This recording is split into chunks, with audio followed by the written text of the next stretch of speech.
Hey everyone, welcome back to my channel.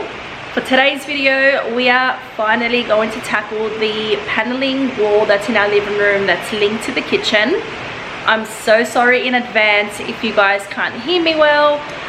It is absolutely pouring outside. It is so loud, so soothing but so loud, making it a little bit difficult to film a YouTube video.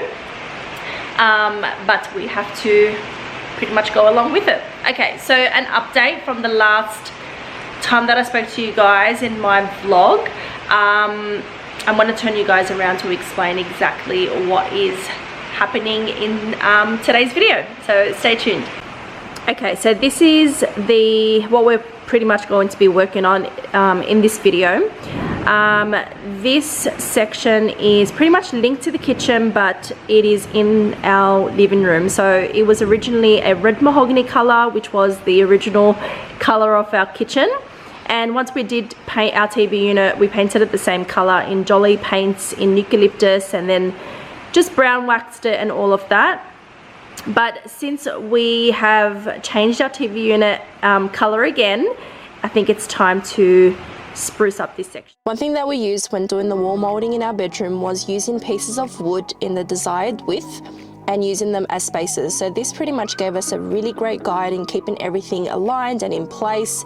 So we're doing the same thing today. However, we are using two different sizes, and this is due to the corbels on either side of the panels. So we had to see where we were able to begin the panels and pretty much match all the other panels up to them. Okay, so all the caulking is done. The holes have been filled, sanded, and literally we're ready to paint.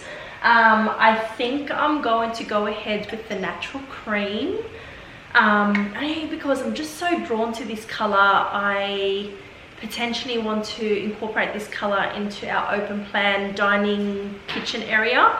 So I think this will be like a really great opportunity to see how it looks on a smaller scale, to be able to see if that's the direction I want to go for the other side of the house.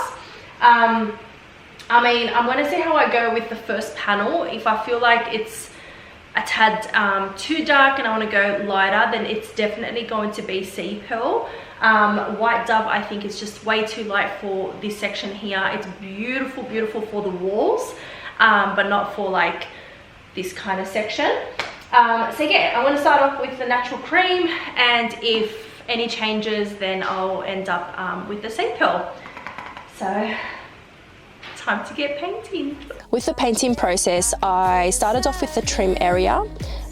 Since they're raw wood, I felt like it needed a little bit more coverage, but overall I did 2 full coats and then did a very light third coat to pretty much just tie everything together and any imperfections, and pretty much just left it to dry overnight. The paint looks absolutely perfect, so I am just taking off all the painter's tape and the crafting paper on the floor and giving it a good clean before putting back our armchairs and just admiring our work. I am so happy with how the colour turned out. I feel like it's given so much warmth to the room, but also opened up some doors to so many different colour schemes that I can do in here. So I'm really excited to start on the actual living room walls and seeing what type of colour palette that I would like to go ahead with.